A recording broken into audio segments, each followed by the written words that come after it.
Hi friends எல்லாருக்கும் வணக்கம். Big Boss season 10ஓட promo வெளியிட்டிருக்காங்க. இந்த ப்ரமோ வந்துட்டு அவ்ளோ சீக்கிரம் நம்ம மறக்க முடியாத அளவுக்கு ட்விஸ்ட் குடுத்துருக்காங்க. இந்த ப்ரமோலயே என்ன ட்விஸ்ட் அப்படின்னு சொல்லி பார்த்தோம்னா, 6 டூ 8 மணி வரைக்கும் ப்ரமோ வரப்போகுது, வரப்போகுதுன்னு எல்லாரும் எதிர்பார்த்து ஏமாந்து, ப்ரமோ வரலையே அப்படின்னு நம்ம யோசிச்சுட்டு இருக்கும்போது, டக்குனு ப்ரமோ நம்ம முன்னாடி வந்து நின்னுச்சு பாருங்க. அங்க தாங்க ட்விஸ்ட்டே. அதுக்கப்புறம் பார்த்தோம்னா, இவ்ளோ நாள் இருக்கிற மாரி இல்லாம கொஞ்சம் வித்தியாசமான ப்ரமோ இருந்துச்சு. எப்படி அப்படின்னு சொல்லி பார்த்தோம்னா, கார்னிவல் மாதிரி போட்டு அதுல வந்து ஊரெல்லாம் இந்த கார்னிவல எதிர்பார்த்துட்டு இருக்கு. ஐ மீன் இந்த பிக் பாஸ் கார்னிவல எதிர்பார்த்துட்டு இருக்கோம். இந்த 100 நாள் நடக்க போற இந்த ஃபெஸ்டிவல எதிர்பார்த்துட்டு இருக்கோம் அப்படிங்கிற மாரி சொல்லியிருக்காங்க. ஆமாங்க. பிக் பாஸ் கிட்டத்தட்ட ஃபெஸ்டிவல் மாதிரி தான்.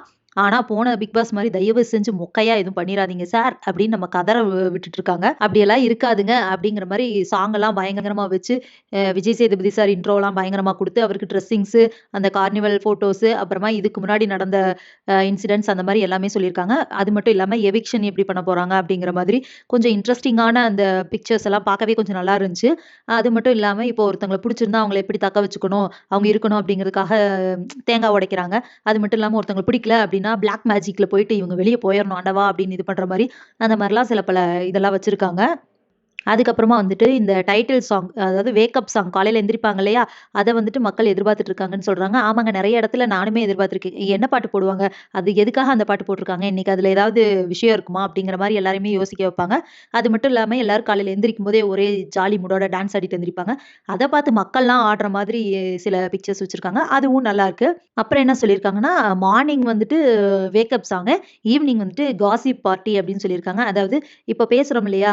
இவங்க எப்படி பண்ணிட்டாங்க பாரு, அவங்க அப்படி பண்ணிட்டாங்க பாரு அப்படின்னு சொல்லிட்டு ஒவ்வொருத்தரும் அவங்கவங்க கருத்து சொல்லுவாங்க இல்லையா? அது.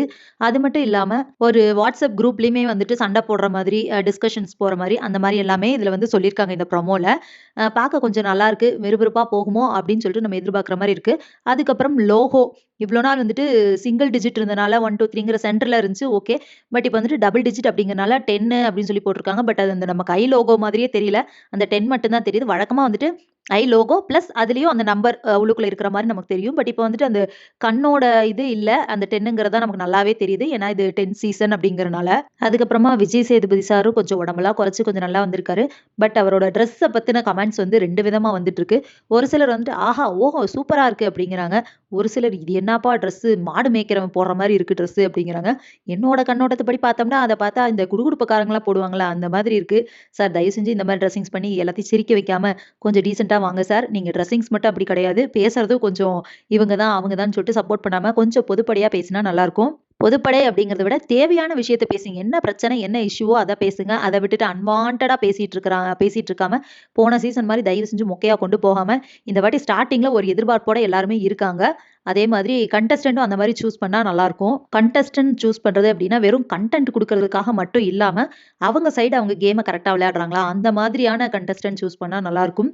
அப்புறமா வந்துட்டு கடைசி ஆக ஆக விஜய் சேதுபதி சார் எப்படி கொண்டு போறாரு அப்படிங்கிறதும் ஒரு விஷயம் இருக்கு. வெறும் கண்டஸ்டன்ட்ட மட்டுமே வச்சு நம்ம சொல்ல முடியாது.